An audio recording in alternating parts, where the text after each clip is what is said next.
curious type questions, and we'll push them through. Cool. Okay, seems like we're ready to go. Good evening, everybody. Thank you to all high school economics students. My name is Justin Virly. I'm the host for yet another year of the Australian Economics Olympiad Educative Seminars. A little bit about myself, for those who don't know me, I'm Justin. I am a high school economics teacher in Brisbane, in Brisbane, Queensland, in Australia, of course, at one of the government schools, Brisbane State High School. I've been teaching for about 16 years. I'm from Canada originally. If you can tell, I do not have an Aussie accent. And yeah, that's pretty much it. And I've been involved with the AEO for 4 or 5 years now, I believe. Very excited to welcome our first guest to our first seminar of the year. This is Isabel Shurlin. Isabel is a senior economist at New South Wales Treasury, where she leads research on long-term issues affecting the New South Wales economy and budget. Isabel holds a bachelor's degree in commerce, econometrics, and computer science, data science from Monash University, and has previously also worked in economics and analysis roles in the Commonwealth and Victoria governments. Thanks very much for joining us, Isabel. How are you today? Thanks so much for having me, Justin. Very excited to talk to the AEO students and kind of share my love for economics and what I do day to day for work using my degree. Yep, excellent.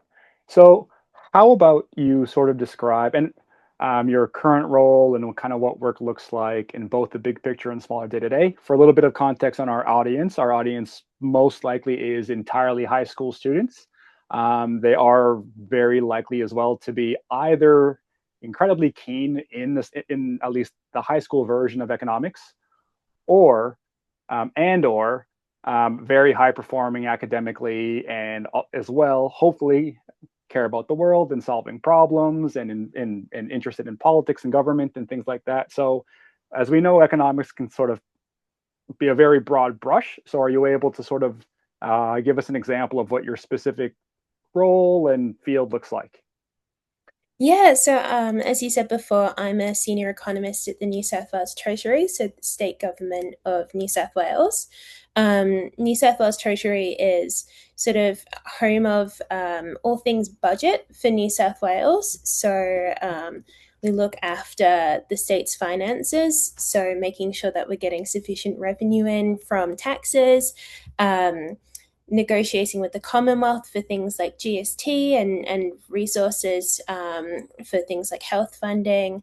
And then we manage the finances for all of the services that the state delivers, so things like hospitals, public schools, roads, and the like. So it's a very broad remit that New South Wales Treasury has.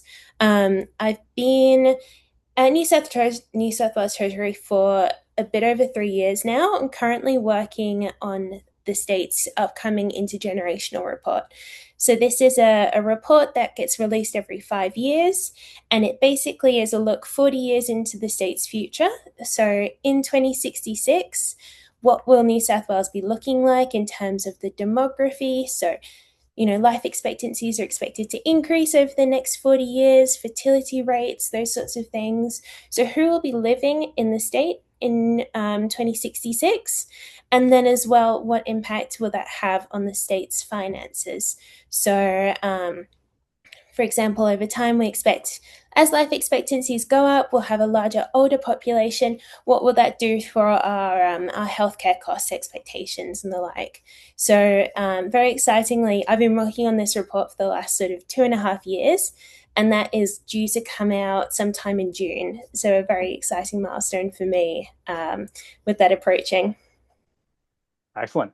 Wow, that's a great summary. It sounds like you are covering sort of you have your hands in a lot of different areas within New South Wales Treasury and New South Wales just society in general. It does sound like it is, and feel free to correct me if I'm wrong, of course, that there is a fair bit of statistics and data analysis. Of course, part of your background is in data science. So am I in the right ballpark? So for students who are kind of wondering what that looks like, is there a fair bit of maths? Is there a fair bit of just stat analysis, spreadsheets, all of that sort of stuff? Or is it more qualitative research and surveys and talking to experts and reading reports and things like that? It's honestly a lot of both. And I think in Mm-hmm. such a long term project role that I've been on, it really depends on the stage of the project as well. So there are definitely some days that I can be really deep in Excel models, sort of trying to analyze things like we do lots of stuff with like Australian Bureau of Statistics, so the national economic data. Or maybe it might be trying to run regressions on the state sort of participation and sort of employment numbers. So there is definitely a lot of spreadsheet work, analysis, kind of data skills. I think that it's a really good complementary skill for the sort of theoretical economics understanding, is sort of having the skills to manipulate and sort of use data alongside of it. Um, but I think that working in government, there is a massive human element to it as well, because ultimately at the end of the day, the purpose of my role is to support the state's economic well-being, to make sure that we're set up financially for the next sort of 40 years and for the next challenges that are ahead. So a large part of that is really understanding, talking to policy experts and academics to understand what the key sort of policy issues that are, things like wages, like all these human things. That is a huge part of my job. Lots of reading of reports and academic literature as well. It's a pretty broad, I'd say, spectrum of skills and experience that I get to draw upon. Wow. Is there anything that sort of bubbles up to the top as one of the more interesting or the significant projects, whether they're like, the most impressive professionally or just the most fascinating or interesting to you personally, in terms of projects or previous assignments or things you've stumbled upon? It's a good question. I'm doing a lot of work at the moment on everyone's favorite topic in Australia, which I'm sure you found, Justin, is housing. Uh, Yes. So, really, a lot of the New South Wales tax base is like very dependent on the state of the housing market, because a big sources of our revenue are land tax and transfer duty. So, Mm, really interesting piece of work that I've been looking at is trying to understand what the future demand for housing will be in the state over the next 40 years, and mm, as part of that, what impacts that will have. As if we've got smaller household sizes on average, because we've got a larger older population, and they tend to, once kids have left home, you'll have a smaller household size. Or in COVID, when everyone realized that it was mm. quite nice having a spare bedroom like I have for for your at home working from home meetings, what that does to the demand for housing and different size properties has been really interesting. Wow. So I'd imagine, like amongst your personal life with your friends and family and such, I would imagine that just knowing a little bit about what you do, you probably get a lot of questions as to how bad the problem might get, or is it going to get any worse or more challenging, or of course, if you happen to have any solutions. Definitely. I think it definitely beats being asked, what my picks for like the stock market and stuff are, because I feel a lot of people have that perception that economics is all about, the Mm, finance market, and that's definitely not not my background. yeah. Um, but yeah, I think as well, working prior to my current role, I used to work in tax policy for the state. Okay. So doing things like the state's gambling taxes, Mm, as well as at the Commonwealth, working on things like GST and alcohol taxes. mm, And there's a lot of, very niche knowledge that I can sprout about, when you're mm. filling up your car at the petrol pump, how much of that cost is taxes and things like that. Wow, excellent. So, because you did mention it, in Queensland, that's a pretty common sort of misconception as well, that a lot of the students in economics, and especially at the high school level, a lot of students might enroll in economics in year 10 or 11 or 12, thinking and hoping it's going to be finance, that it will be about, technical analysis and picking shares and managing portfolios. And while most students are fine and happy to learn that it's not that, there are some students who are sort of disappointed in learning that it's that. So in New South Wales, and I suppose at Monash in Victoria, and your sort of school and university background, were the two sort of often misconstrued, or and at what point Were you able to sort of branch away, or is it just a big myth? And as soon as you got to uni, there was no finance at all. It was just economics.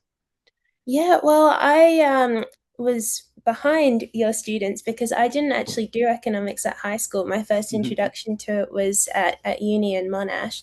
And I think I had this perception in high school that it was sort of, financy. And I was so into sort of maths and science at school that I didn't feel like I had space for that maybe Mm. in my course. And I was lucky when I went to Monash.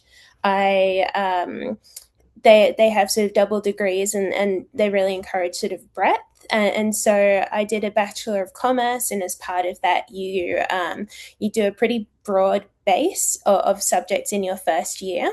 And I found econometrics from that, and thought, oh my gosh, it's it's the maths that I was looking for, but in a way that you're applying it to kind of human issues. So I found economics and econometrics that way, and it wasn't until uni that it sort of clicked for me.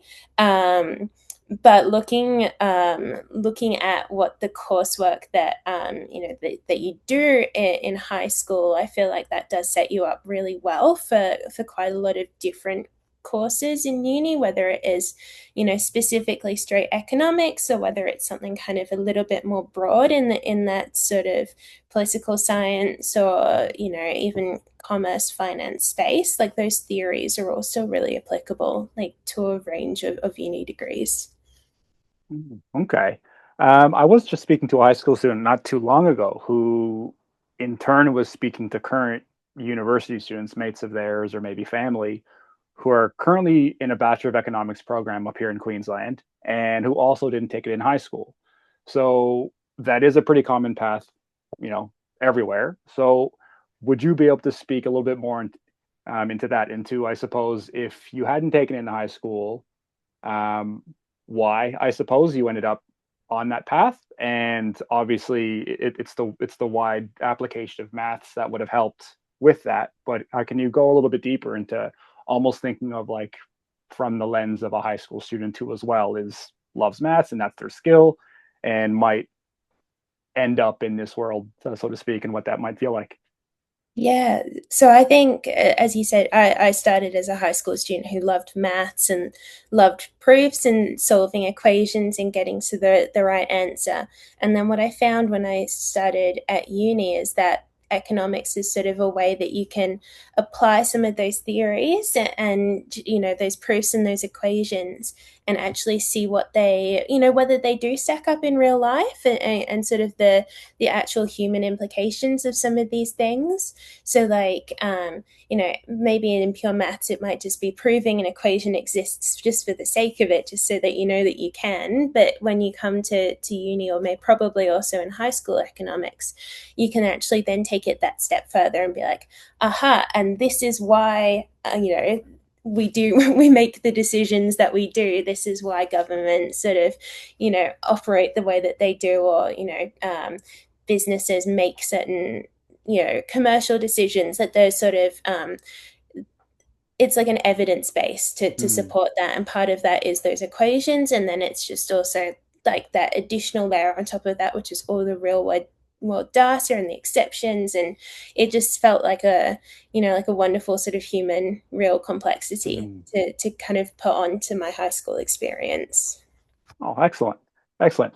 And so, how well prepared was the workload and the coursework that you did with your undergrad at Monash University, and how sort of translatable is it? Was it that in your experiences, economics and data science, were they the type of fields where, like, oh yeah, I've done all of this in uni, I'm seeing the jobs I can apply for, and yes, I know how to do all that? Or is it one of the fields where, of course, you do well in uni, but you'd still have to learn a lot on the job, and there's a lot of surprises, or there's a little bit it's a little bit more broad, as opposed to, I suppose, a stereotypical accounting degree, which is a little bit more, this is your degree, that's your job at the end. Yeah, I think there's definitely sort of merits to both. I think that the benefits of sort of the degrees that I did, so a commerce degree and a computer science degree, was that there's such a range of places that it can take you. And so some of my friends who I went to uni with, some of them are sort of software engineers, and others work in banking, and there's just such like a broad sense of places for people to go.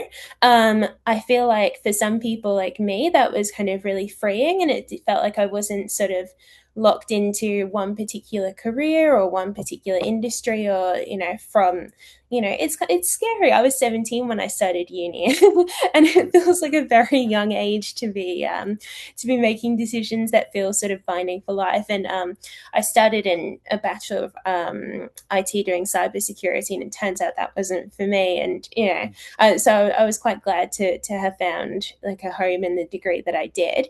But I also think it was quite nice to I didn't sort of find my calling in taking it into government until I was in my last year of uni and applying for grad jobs. And I'm very happy where I am, but I feel like I appreciated having lots of options and lots of different ways that I could have taken it. Yes, that sounds excellent. And as a high school teacher, I think that is one thing that one message that is very important to all the teenagers who might be watching or listening, is that these pathways are very broad. And while we understand that you may have to, choose your select your uni preferences and your courses, there's a lot of students out there who change degrees, who end up in fields that they didn't start in. And so while it is of course important, you can also remember that you are likely to it's perfectly fine to make changes and to not know what you want to do for the rest of your life when you're 17 years old and all that sort of stuff. um, I suppose Isabel, despite your specialty being more around the maths, it does sound that the way that you describe your work, it is very collaborative and sort of team oriented, that you are speaking to and working with a lot of people. um, do you have any insights on perhaps the side of economics and the side of New South Wales Treasury and the work that you do that isn't so maths based? Like perhaps even if it's from the lens of people that you work with who aren't the data scientists, who aren't the spreadsheet people, maybe more on the human side, what their roles are like and the value that they bring to the table. Yeah, absolutely. I think the most important, or one of the most important challenges for an economist is sort of getting other people to care about what you're Mhm. doing. And people will be persuaded of things for a bunch of different reasons. And I can, go do my data analysis and my skills, but you have to be able to take that extra step of being able to communicate why your work is important, why people should trust you. Um, the role of working in government is to advise the politicians and make them make better decisions. So a huge part of that is being able to communicate sort of economic skills and understanding to a non-technical audience. And like, so a big part of that is having like the writing skills, the communication skills, like the ability to translate like data into like the reason why people should care, or like that piece of recommendation that says, okay, this is the evidence, and therefore this is why we suggest this policy be changed. So the math skills and the technical skills are important, I think, very much to get you into the job, and kind of they're really foundational skills, but there is so much more. And I think the longer I've spent working, the more the extra skills, like the verbal, the communication, being able to write and explain yourself, like those skills become extra useful. Mm. Excellent. Yes, I do remember we were speaking to somebody last year at one of the seminars, and and they were emphatically not a maths person, and they almost sort of almost so much of what they said in the way that they presented their stories were about, I am not good at maths, I'm not a maths person, but I am an economist. There's a home for us because yeah, perhaps the idea, the misconception perhaps that you have to be really really really good at maths to work on the budget or anything like that. And she was sort of framing it very similar to you, in that you have to be able to convince people to care about these issues, because these problems that economists that economists look at are very important. I mean, housing is obvious, how everyone knows that that one's important, but there are a lot of issues, the gambling tax and things like that, where the average person might not really understand why it's such a big deal to get that policy right or to address those problems. So it's wonderful that that there's such a diverse range of skills that are of value, and I think that should speak loudly to our students, because there are going to be a lot of you out there who are entirely maths people and love economics, and there's going to be a lot of you out there who aren't maths people at all but still love economics as well. I did forget, speaking of the audience out there, hello.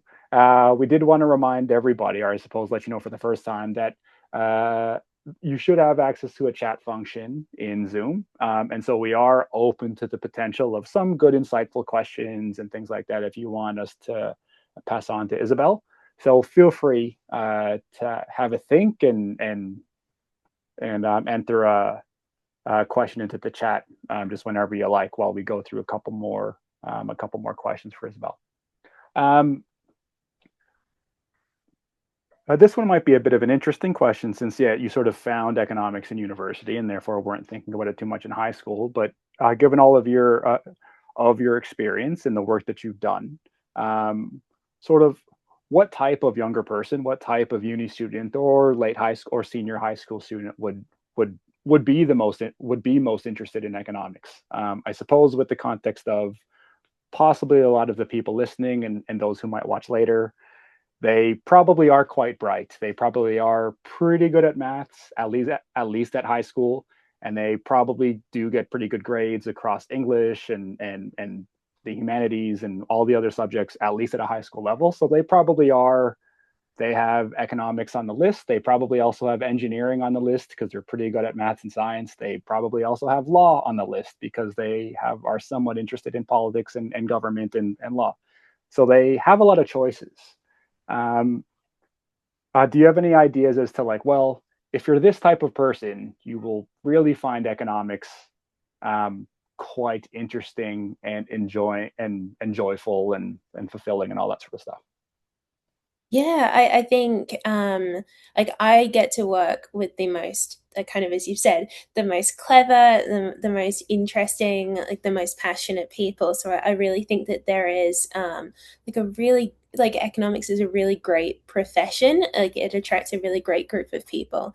I think people who would suit a sort of economics pathway are people who are curious about the world and sort of the reason that sort of why things happen the way that they are, and sort of like to find I guess evidence and theories and frameworks and kind of ways to explain the world around them. I think that there are people who are very creative and who do have understanding of other parts of the world. So like you said, engineering and maths, and there is I don't do it personally, but I work with a great group of climate economists, so people who are really passionate about working on climate change and can apply their economist skills to look at how government should act, and how things would need to change in order to reach our climate goals. I also work with a great bunch of people who spend all day talking to lawyers because policy is law at the end of the day, and so I think that the economists are really great at seeing the world around them, and sort of being able to see how what we do does relate to other people and to other parts of the professional, the academic world, and kind of bridge some of those gaps as well. And I think, like, the best economists, they work in teams with lots of different experts as well. Excellent. Um, a bit of a hyper focused, a practical question. How many people would you say that you work with? Is I assume New South Wales Treasury, of course, is a big organization, but amongst the people where you would say, yeah, these are my coworkers on any given day or any given week. I do have meetings with them. I send them emails and vice versa. Like, how how many people would you say you are involved in working with? Yes, I said at the start, I'm currently working on the intergenerational report, which is sort Mm, of a project that has been going for a few years. It comes out every 5 years, so it's a permanent team. But we grow bigger and smaller depending on how close we are to our deadlines. I would say in that team, there's about 10 people. So around 10 people that I'm working with, writing documents with, reviewing each other's spreadsheets, having these really in-depth chats with. Um, that I'm working with day to day. But then there's, I don't know, maybe another 150 people across New South Wales Treasury and New South Wales government as a whole that I have pretty regular interactions with, yeah. whether it's presenting. Updates on my work to people from a working group across government, just to make sure that like the climate change team or the housing team or health or whoever it might be, that their views are being fed into like our project. So Mm, it's a small team for day to day, but we have a very large reach and sort of mm, impact across government, because we do want to, I suppose, like there's this thing in government where you say like whole of government, like mm. we're one treasury, we're one government, like we're all working together to put forward the best advice. So it's a pretty big network at the end of the day. Excellent. Thanks so much, Isabel. Perhaps just one final question, and usually one to be a little bit more fun and thought provoking, I suppose, um, but also still sort of personal based on your experience. Is there any sort of economic problem that you feel kind of isn't getting enough attention? You mentioned, obviously the big one is housing, where everyone knows that that's an issue and things like that. Is there one either in your experience, like professionally, or just one that you are aware of sort of informally? Maybe a colleague is working on it or something that you've read.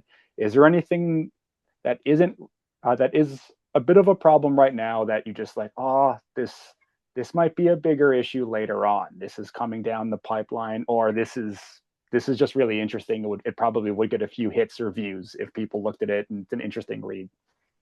Yeah, I mean, I think because I spend so much of my time thinking about the long term, I find it, I wish more people and sort of, the media sometimes did. Like, it's very easy, I think, for like day to day issues to kind of, really dominate. And like that makes sense. And of course, like, crises pop up all the time, like fuel stuff, Mm, like the day to day takes so much thinking that it can be really difficult, I think, for policymakers and for governments to be able to sort of take that step and be like, yeah, all of this stuff is important. We know that, you guys are struggling with housing, cost of living, and all of this stuff at the moment.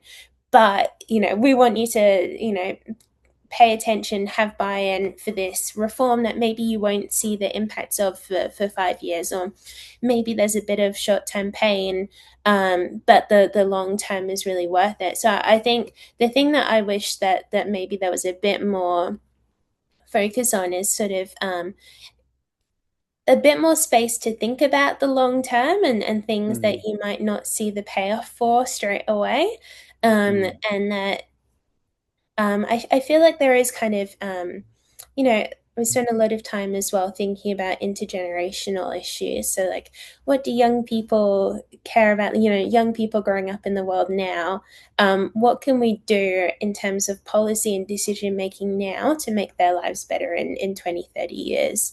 So, I think it's really important. I understand why it's not always top of mind, or kind of has to take a backseat sometimes. But I do feel like there's maybe more space for the long term and kind of that forward thinking in sort of the policy landscape. yeah, yeah, brilliant. That might be a little bit more of a, at least from my sort of point of view, it might be a little bit more of a of a commentary on the media landscape at the moment, and just how much emphasis there is on immediate impacts, and the government or the Reserve Bank or another country or this politician did or said this, and how is that immediately going to impact Australian families and things like that. And while that, of course, is important, there is also a ton of nuance and longer term impacts and flow on effects, to use economic language, and things like that. Okay, well, spot on 5:30, I think. I think we might call it there. Thanks so much, Isabel.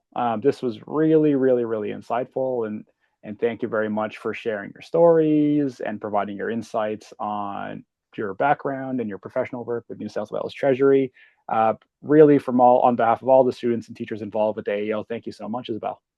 Perfect. Thank you so much for having me, Justin. And yeah, always happy to talk to students about, about the field. If anyone had any follow-up questions, happy for you to pass my contact details on as well. Excellent. I will do.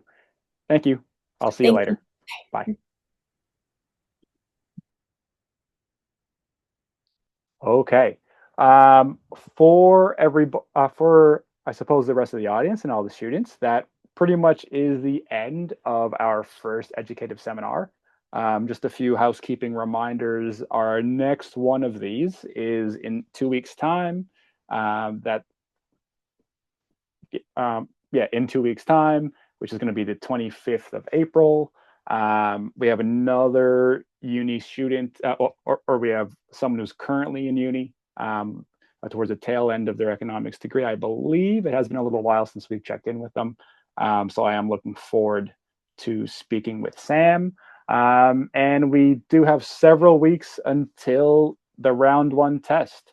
So make sure that you are sort of have that date in your calendar and all of that sort of stuff. And yeah, I suppose that that is it. Thanks very much. Justin Virly here for the Australian Economics Olympiad. Everyone, yes, take care.